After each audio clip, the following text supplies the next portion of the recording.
Alright, good morning guys. Biyahe pala ako ngayon papunta sa Eitan Indothai Concepts. Papakabit tayo ng ng MDL ngayon sa busina natin para sa rides natin. Baka bago matapos ang taon na to mag rides tayo, or next year siguro, positive. Okay, 6.9 km away lang to mula rito sa Wilcon Commonwealth Capital. Nandito ako ngayon, nagkakahatid ko lang. Okay, head west on Feria toward Talisay Street. ayan, 6.9 kilometers. Let's go.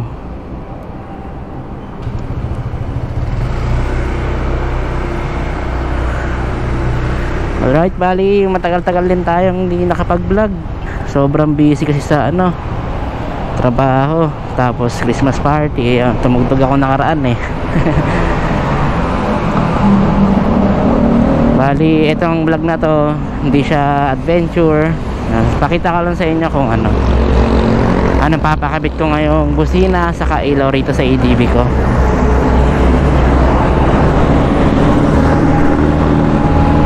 Alright, kamusta kayo guys? Long time no see. U-turn tayo dito. Okay, bali papakabitan ko na tong ADV ko ngayon ng ilaw sa kabusina. Nagdalawang isip pa ako nun kasi bahala ko sana ipakabit na ilaw yung mga night reaper na yan, Night Ranger, yung malakas na talaga, kaso medyo pricey. Hindi nakakayanin ng 13 month natin. Ayan. Bali, ang inavail ko ngayon dito sa Eitan Indothai Concept. Ito kasi matagal ko na sinusubaybayan sa sa Quezon City, dito lang malapit sa UP Diliman ata to. Ayan. Ang kadalasang ginagawa talaga nila mga ADV, yan, Honda PCX, NMAX, yan. Kaya mas naging pabor sa akin na doon na lang magpagawa sa kanila.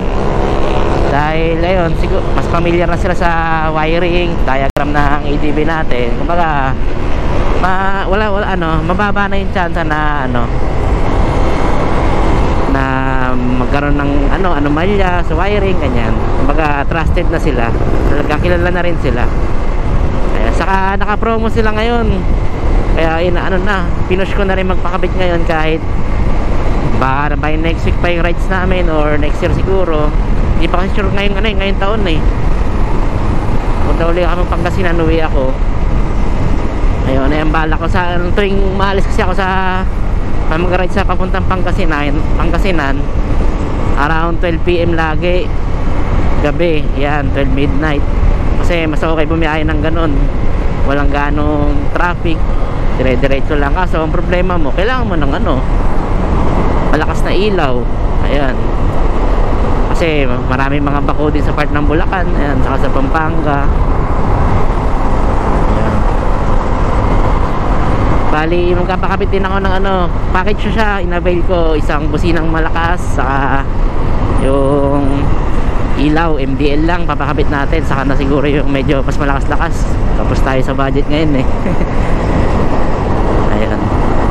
Kaya naman ako magkapakabit din ngayon ng ng busina, kasi may mga time din na pag malalaki yung kasabayan mo sa daanan, yan, sa mga highway, ang hirap din, hindi ka nila napapansin bumusina kapag ka-stuck lang yung busina ng ADV, mahina, hindi ka gaano napapansin.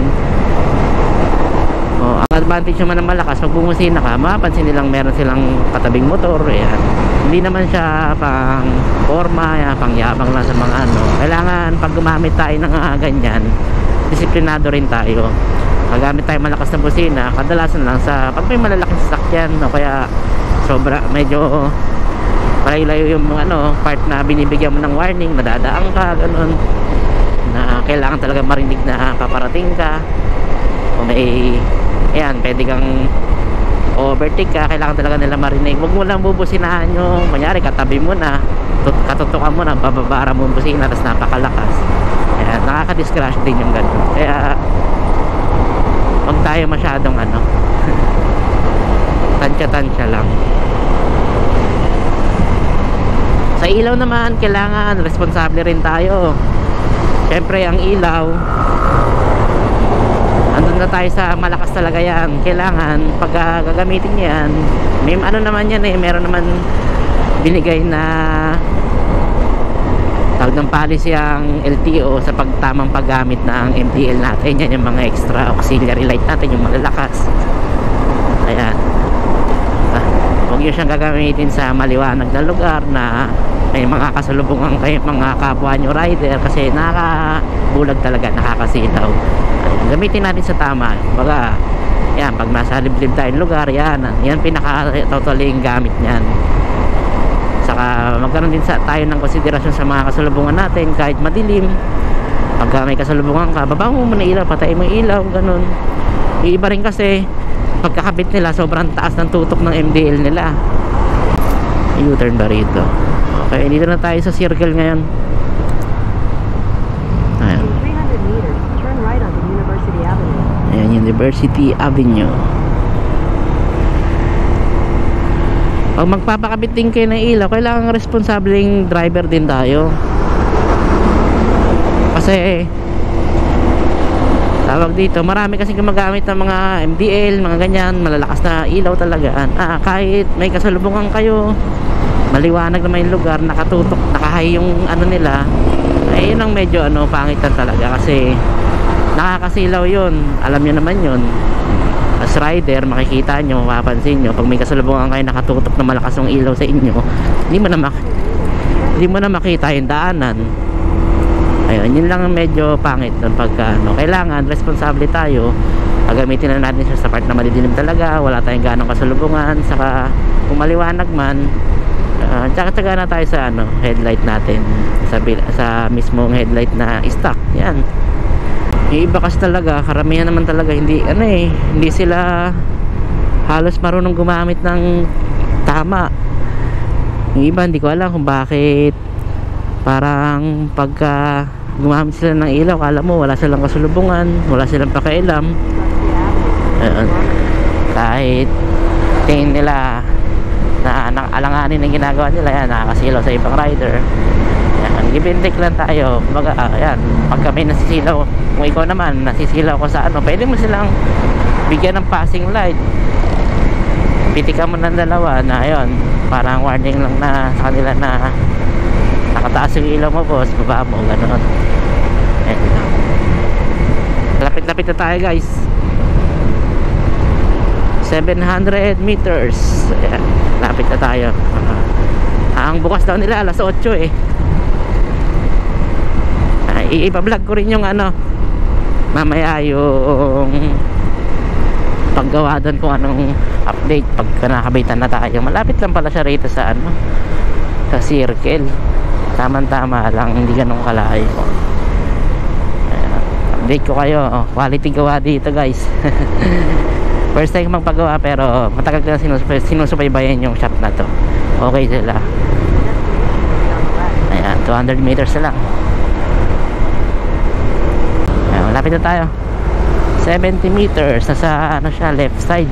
Ayun, nandito na tayo. Okay, touchdown. Dito na tayo. May mga nauna na, next na lang tayo doon.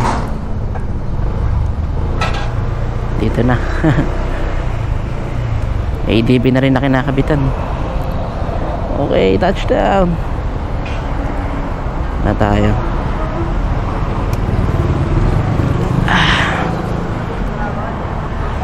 Ito, 8 into tayo. Ayun na, guys. Sir, ako yung yung nag-chat sa'yo kagapon. Hello po. ADB tas NMAX. Next tayo na dyan. Okay.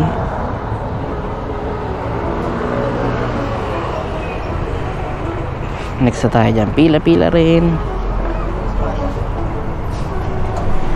Bali, update ko kayo, guys, pagka nag-umpisa na. Mamaya na lang ulit. Ito Ito, mag-uumpisa na install yung switches. Dito ilalagay sa passing light. Sa left side siya inilagay. Then dito naman sa left side ng side mirror, doon ilalagay yung switch ng MDL natin. Ayan, bali original yan na switch.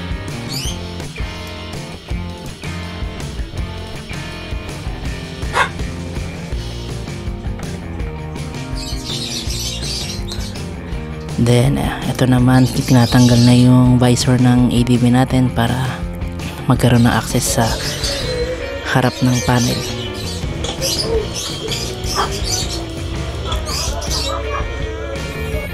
Ayan, tanggal na. Inuumpisa na rin tanggalin yung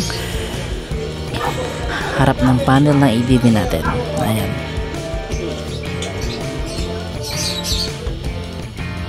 Ayan, bali yan, dalawa na sila ni Kuya nagtulong para mapabilis yung trabaho. Si Kuya tagatanggal ng mga fairings. Si isang Kuya naman, di ko kasi natanong pangalan nila eh. Siya yung nag-wiring na sa baba.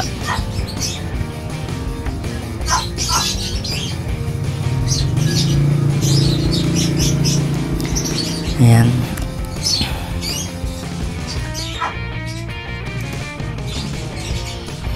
Ayan, dito makikita nyo tanggal na yung fairing sa harapan. May access na sila sa harapan. Inuumpisa na ni Kuya tanggalin yung stock na busina. Papalitan yata ng socket yun para sa dual horn.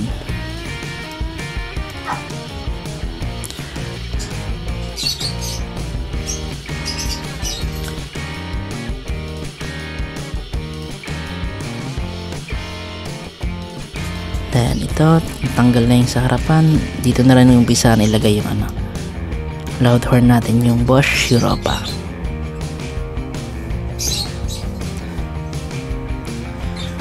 At ito naman yung kakabit na MDL. Ayan, M1 Senlo LED V3 yan.